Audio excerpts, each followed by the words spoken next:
Get started. Welcome everyone. I'm Kyla Torre. I'm Program Director for Digital Learning at the Coordinating Board. With me from the Coordinating Board, I also have Michelle Singh, who is our Assistant Commissioner for Digital Learning, and Kate Shannon, who is helping us out with the chat today. And then we have some technical assistants as well, and I want to make sure that we thank them. So we're here today to talk about the current OER grant program, and specifically the assistance that the Dana Center at UT Austin is going to be providing for that grant program. So I'm going to talk just a little bit to introduce the grant program, talk about eligible projects and things, and then I'm going to hand it over to our colleague from the Dana Center who will tell you about the work that they will do. A couple of housekeeping things just before we begin. Live captioning is available. I think you can turn that on at the bottom of your screen. We're using both the chat and the Q&A. I recommend that you use the chat to talk amongst yourselves, collaborate, but if you have any questions, use the Q&A feature. That way we can keep track and make sure we get those answered. We're also going to be recording this webinar, and if since you registered, you'll get a link after the fact. We'll also be putting it on our website if others are interested. So the currently open OER grants are for course development and implementation. They're open to public and independent institutions, and they're for either developing new OER or implementing existing OER in courses. These are matching grants, so they do require a one-to-one match from your institution. And we're focusing on 3 areas, and they are the most frequently transferred Texas core curriculum courses, co-requisite courses, and WECM courses or workforce courses in high-value fields. There are 3 rounds of this grant. Round 1 and round 2 deadlines have already passed, but the round 3 deadline has been extended to January 31st, so there's still plenty of time to apply for the grant.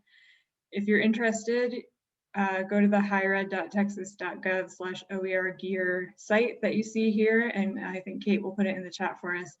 And all of the application forms are there, the RFA is there that explains what needs to be in your application and the process for applying. So just to talk a little bit about what projects are eligible for this grant program, there are 2 types of grants, as I mentioned. So development grants are up to $25,000, and they're for creating new OER, developing courses that creating new OER. And they require institutional collaboration. So that can look like, joining with faculty at another institution for peer review, something like that. Or you can create consortiums of institutions where each institution would fulfill all the terms of the RFA and would sort of apply together. For implementation grants, these are up to $5,000, and they're for implementing existing OER in courses. We encourage institutional collaboration for these, but it's not required. For both types of grants for this grant program, it's required that the materials created or implemented be for online delivery. We are focusing on those 3 areas of Texas core curriculum, co-requisite, and WECM courses. And we're giving priority for high transfer Texas core curriculum courses. You can find the list of high transfer courses on the website that I mentioned earlier. And also priority for WECM courses leading to high value credentials. And again, these are matching grants, so they do require institutional match, which can be in kind.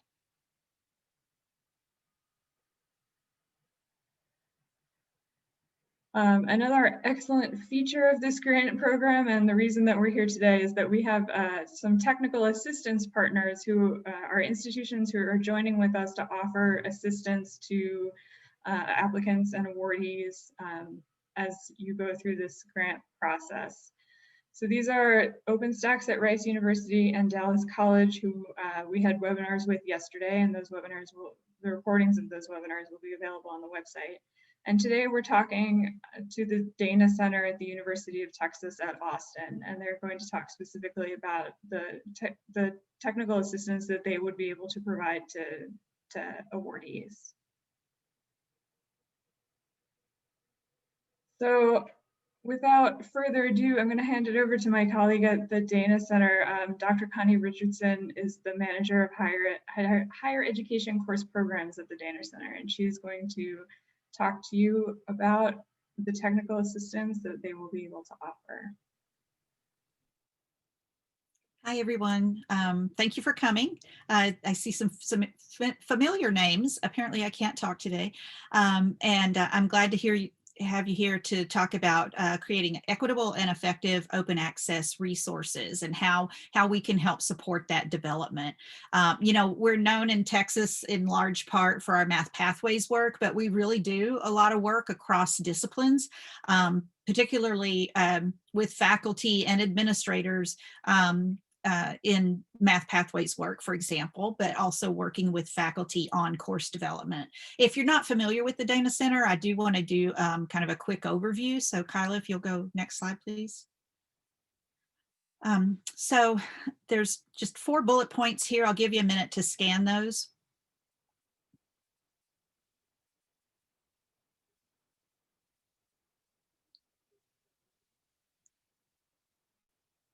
So we do work K-12 and higher ed, so some of you may have had experience with us in the K-12 arena.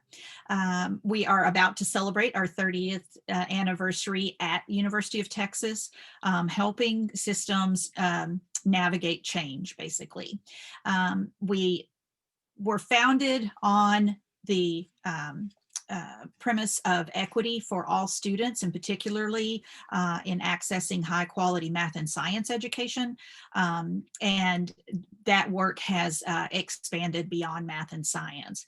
We do know how important literacy is, and so the Dana Center also houses an early childhood literacy program. So like I said, that's K2, but we're going to circle back around to that because of the importance of literacy in higher ed as well, and that's across disciplines, right? So we'll circle back to that in a bit. So in this work of systemic change with institutions and large systems, state level systems, and so on, we've worked with over 1,000 higher ed institutions across the country in just the past year. You know, much broader work than just the Math Pathways work. Next slide, please. So I'll say we're really glad to be a part of this team with the coordinating board, with Dallas College and with OpenStax. You know, Dallas College and OpenStax have a lot of experience with digital learning and with open resources. What we feel like we bring to the table is really some deep course design work that's focused on fostering equitable outcomes and student engagement. And so we can support course designers in these buckets. So I want you to just take a look at these kind of high level buckets, and then I'll talk about each of them on the later slides.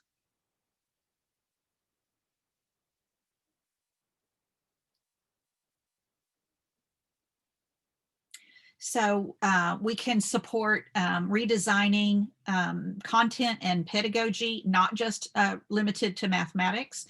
We do a lot of work across disciplines. We have done a lot of work with helping Texas institutions design their co-req structures, but we can also do a lot of work around designing the co-requisite support materials.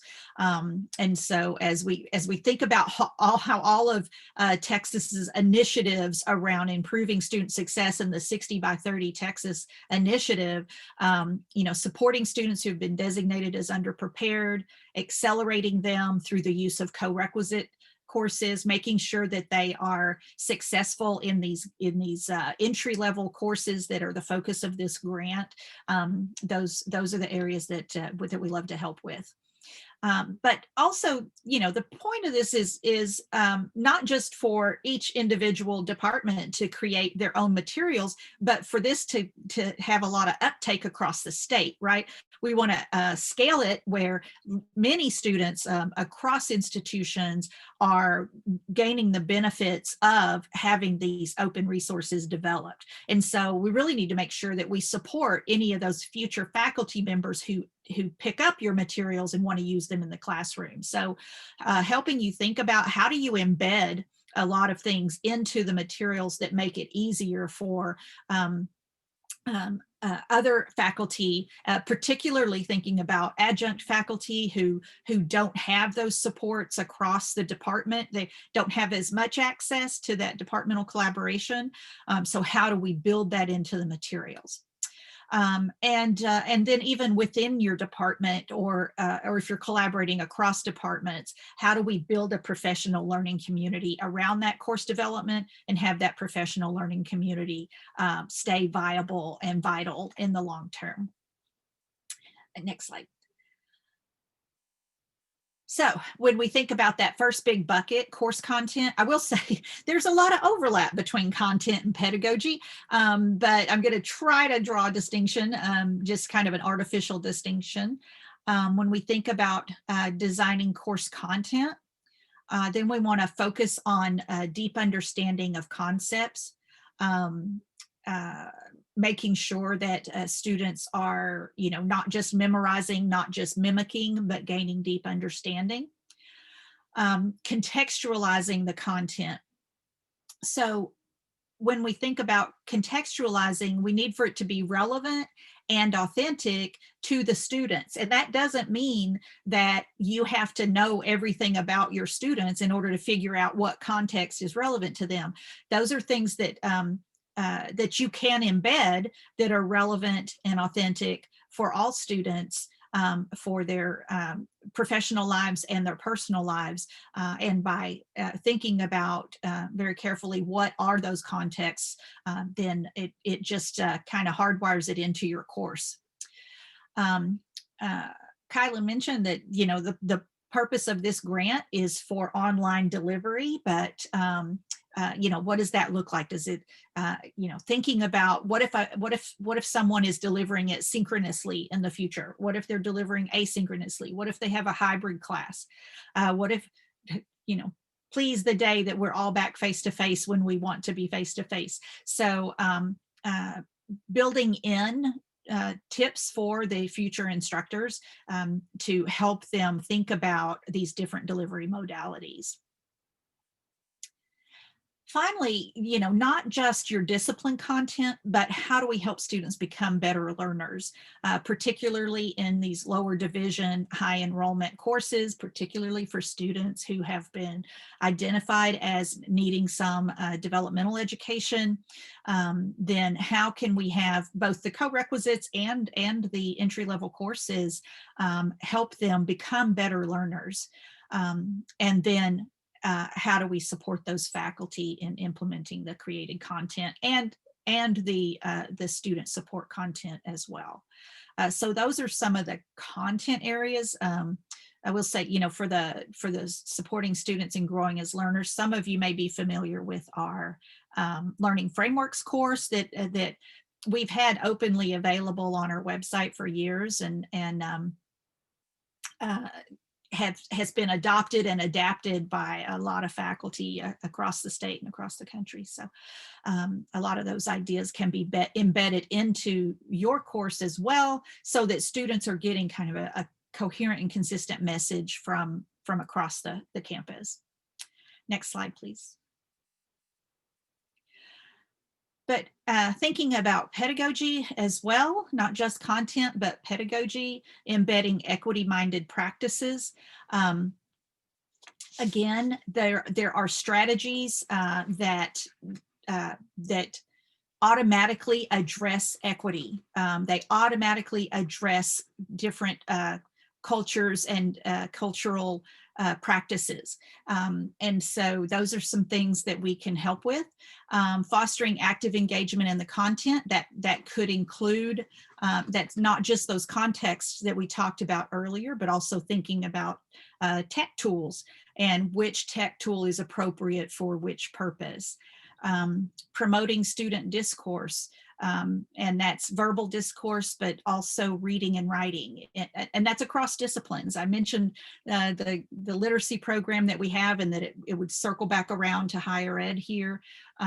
We're a strong believer in the research of how important it is for students to discuss their learning with each other and with you, and that and you can build that into the course as well for those future faculty. And finally, on this slide, building a community of inquiry. Well, first of all, building a community in your classroom. Part of that, obviously, is you and your own personal touch that you bring to the class. But some of that building of a community, making students feel like they belong, can be embedded into the course content.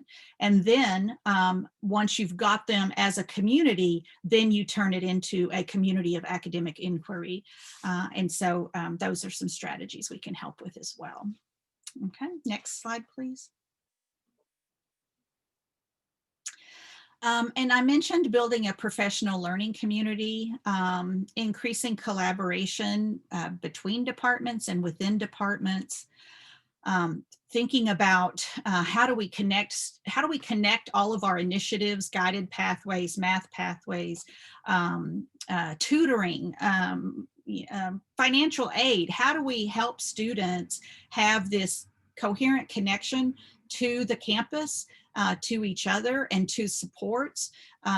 If the supports are too hard to find, then we lose students in the process of them trying to connect to those supports. Those can be built into your course as well, and everything you do that builds that student connection, not just to your class but to your campus, means you're going to retain more students.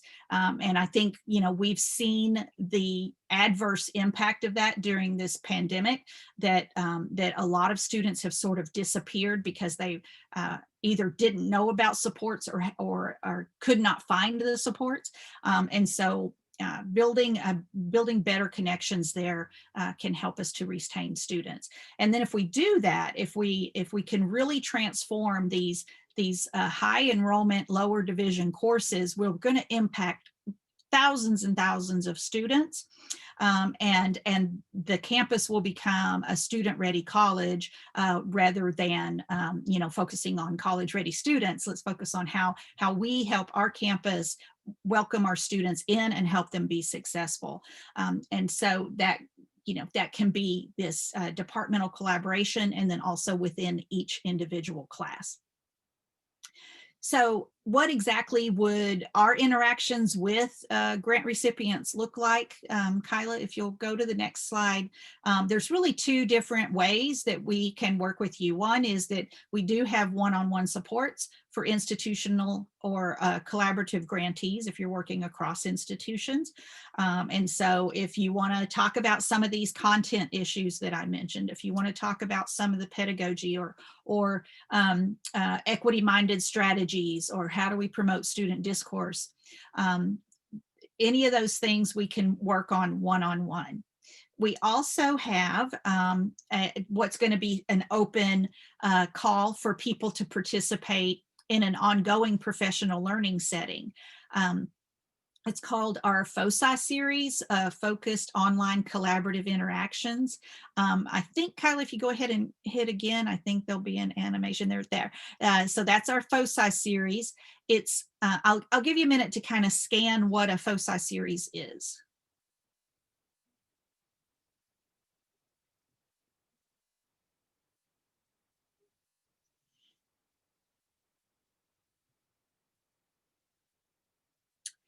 So these 6 sessions meet, and we can set this up depending on what the grantees want. So generally they meet like every other week, and for 6 meetings.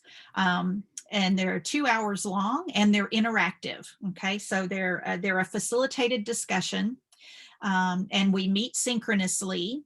And then you would have some assignments in between to work on your project. And so we would talk about we would facilitate a conversation around a particular aspect of designing these courses.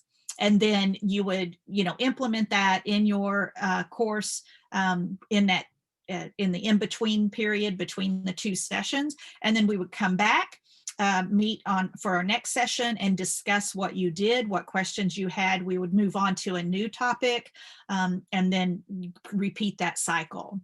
All the content is research-based around things like fostering engagement in the virtual environment. You may have all kinds of engagement in your face-to-face class, but you might have struggled with that virtually. Topics around equity-minded strategies, that could be a topic of a week, although that's really going to be a theme throughout, but it would be a focused topic in one of the meetings. How do these strategies apply to co-requisite courses? That'll be a topic. So lots of different ideas.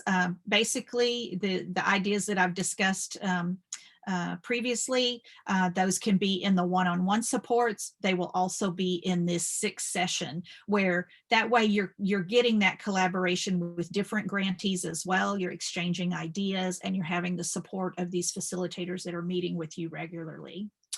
I will say that we recommend you attend all 6. I'm not sure if I said that, and I wanted to be sure and say that we don't really think about these as just single engagements. We think about it as a series. And it is from all disciplines. And we've had over 700 faculty from across disciplines from across the country in our FOSI series this year. So we look forward to making a cohort available for the grant recipients, and we hope to see you there. So really excited to be working with you. Look forward to seeing what it is you're interested in talking about. And I'm happy to answer questions. I'm not sure, Kyla, are you ready for questions, or do you have some wrap up first and then we come to questions? All right, wouldn't let me unmute. I think if we have any specific questions for you, we'll stop here and see. Let's see what's in the Q&A.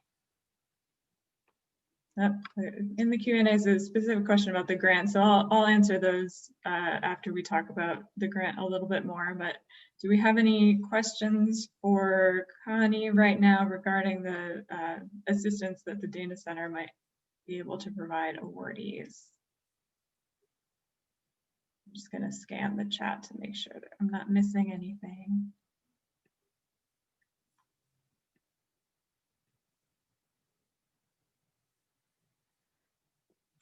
I think while you all are gathering your thoughts and questions, I think it's important for us that everyone applying for the grant understands that this is not a process that the grant is not a process that you would have to go through alone. There's technical assistance available. We'll talk about other places you can look for assistance on your campus. We at the coordinating board are here to help guide you through the process. So it's not like you're going to receive a grant and then have to do have to figure it out all by yourself. We're here to provide technical support, and we're here to provide, any other sort of moral support that you might need or any sort of supports that you need. And we are, of course, working with OpenStax and Dallas College as well. And one of the great things about working with these 3 technical assistance partners at Dana College, or with Dana Center too, is that there's collaboration amongst our 3 technical assistance partners. And so it will be, it will be really interesting to see, and I'm excited to see what comes out of that collaboration and what sort of supports we're going to be able to offer to grantees. So we have a couple of questions. One is, can you speak to the timing of the assistance? At what point do you jump in to help? It seems like more time is needed upfront through the development phases. You want to take that one, Connie? What do you envision? Oh, okay, so I would agree that more help would be needed up front. And then also I would say that we would be willing to also work ongoing in things like, okay, similar to what I was talking about the ongoing professional learning, is that if you did a little work and then wanted us to review something and talk it over with you, that's something we could do and would look forward to doing. Now, my understanding is that the coordinating board is going to match us up with people depending on kind of what people's needs are. And you don't have to choose one particular technical assistance partner to work with. And so Teresa's second question is, can we provide the tech support with OER as well? We definitely have service providers that do work providing tech support. We can provide that. Also, but I would say Dallas College, has a lot of experience there. OpenStax has a lot of experience there. So all three of us could help you there. That it might turn out to be something along the lines of, if tech support is where everybody has their greatest needs, then we need to figure out which organization is best for each particular area of tech support. I know that's kind of a nebulous answer, but it would depend on what kind of tech support, really, I think, as to which one is best able to provide the support for that area. Yeah, so I'll talk in a minute a little bit about how to take advantage of this technical assistance that the three institutions are offering. But I think that I would encourage you to go and watch the videos of the 2 webinars that we had yesterday with OpenStax and Dallas College as well, if you weren't able to be there, just so that you get the full picture of the range of support that's available when you're working on your application. Do we have any other questions right now specifically for Connie? I'm sure others will come up as we go along. All right, I'm going to talk just a little bit about how do you get this technical support? What should you do with your application? So Connie, your Facebook and Twitter and everything. You can skip that. I just wasn't sure if you wanted it in there or not. Yeah. So I said, we are offering technical assistance from our 3 partners. I would also encourage you to look for assistance and support on your campus. So there, again, you don't have to do this alone. There are a lot of places that you can look to get help with this. Often you have an OER office or a task force or a person who is an expert in OER. Librarians are an excellent source of information about beginning to use OER, where to find OER, that sort of thing. You might check at your digital learning office or talk to your instructional designers about course design, or go to your Center for Faculty Development to see if they have ideas about how you can go about implementing this grant. But really, as a faculty member, don't do it all by yourself. There's technical support available, and there's also support available on your campus, I'm sure. So how does this going to work? So again, the deadline for the grant is January 31st. What you will do in your application is specify if you would like to work with a technical assistance partner and sort of the support that you think you would need. Once grantees are awarded, we will sort of match behind the scenes grantees with technical assistance partners so that we can provide you we can match you with the institution that makes the most sense. And of course, we will take what you say into account in your application. just a couple of things that I want to point you to. If you have any questions about the grant, you're welcome to ask them now. But if anything comes up after this, there is the specific email for the grant, which is oer@highered.texas.gov. And also, as you go along, we do have a Texas higher education specific OER repository, where it might be a good place to start. There's a lot of information there about the basics of OER.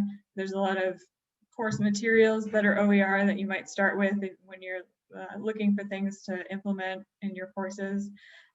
So the website for that is oertx.highered.texas.gov, and I encourage you to go and take a look. Again, there's information, sort of professional development information about OER, but there's also course materials and lots of open textbooks, PowerPoints, all sorts of materials.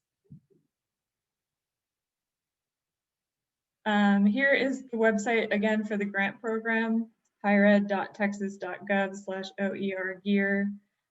You're also, my email is there. You're welcome to contact me with any questions related to the grant or technical assistance. But I know we have at least one question about the grant, so let's answer that. We have a faculty member who has already implemented OER on a core curriculum course, finishing it last year. He wonders if funding can be provided after the fact. Unfortunately not. The grant terms indicate that you would have to do the work of the grant within the period, which would start once you became a grantee, like once you signed the notice of grant award. But if there's, if there's other OER that faculty member wants to implement in a different course or something like that, then they're welcome to, or if they want to try and expand this course, scale it in some way, those are the sorts of things that we can work with on the in this OER grant. A question for the Dana Center. If we are not awarded the grant, can we still reach out to the Dana Center for guidance if we move forward with OER anyway? That's an exceptional question. We do have some funding to do some work in Texas, and so it's not specifically related to OER. I would say most of our funding is specifically related to co-requisites. So if it was a co-requisite course, that would cover you. If it's not a co-requisite course, we'd be happy to talk to you about it and see what support we could provide. So definitely reach out. So I'll drop my email in the chat. How's that?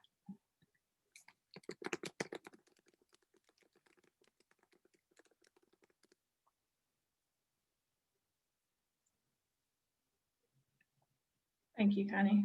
Sure. Any other questions? Comments, worries about applying for the grant, anything like that? Now is your time to get some answers and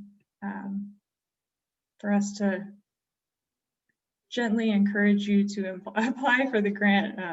We're excited about all the OER work that's being done in Texas, and we think, we'd like to help you scale that work, bring it to the rest of the state and even the country through OER techs. I will say that our current grantees and the grantees who will be selected for this grant all are required to put their resources in the OER text repository. So if you want to get sort of a glimpse of what grantees have done in the past, then take a look at some of the work that's been done that's in the OER text repository. There's a grantee collection there, and that's from our first cohort of state grantees. So yeah, that's a good place to start when you're looking to do OER work.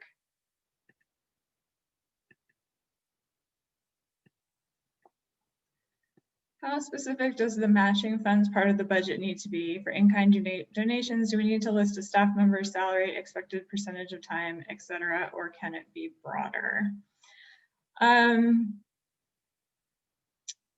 I think probably the more detailed, the better, to just give us an idea of the support that's going to be available to you. I think just generally speaking, the more detailed, the better in your grant application is a good way to go. But you know, so give us as much information as you can so that we or the reviewers can get a clear picture of the support that you're getting from your institution to implement this grant.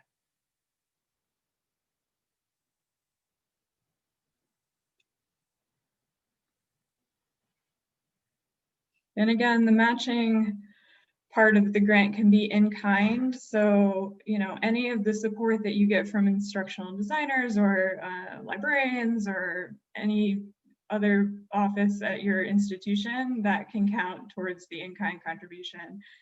So really, you know, think broadly about what kinds of supports you might get from your campus while you go through this.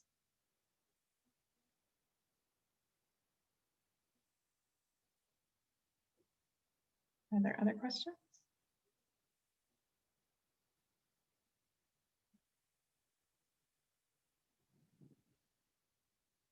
I was a teacher, so I really believe in wait time.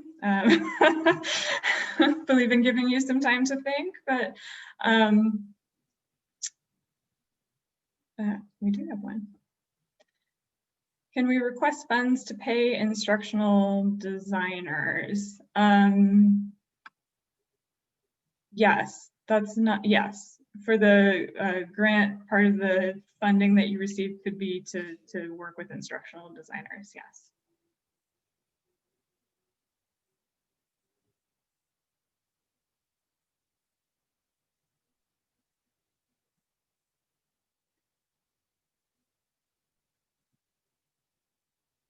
Well, again, and Michelle put in the chat, the deadline for the grant is January 31st. We're really looking forward to seeing the applications that come in and seeing what kind of work you all are interested in doing in OER. I want to thank Connie for coming and talking to us about the technical assistance that the Dana Center is able to provide for this grant. Again, I encourage you to look at the videos from our other two webinars with OpenStax and Dallas College, which will be on the OER Gear website very soon, and get the full picture of the technical assistance that is going to be available for this grant so that you can make an informed decision about what you want to request in your application. Okay.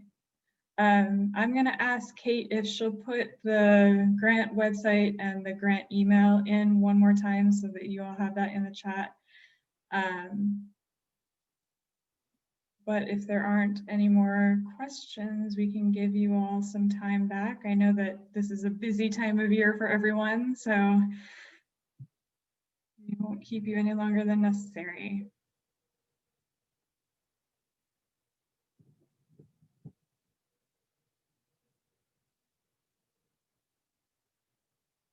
Okay, well, thank you, Connie. And thank you all for coming. And again, feel free to reach out if you have any questions. Thanks, everybody. Thank you.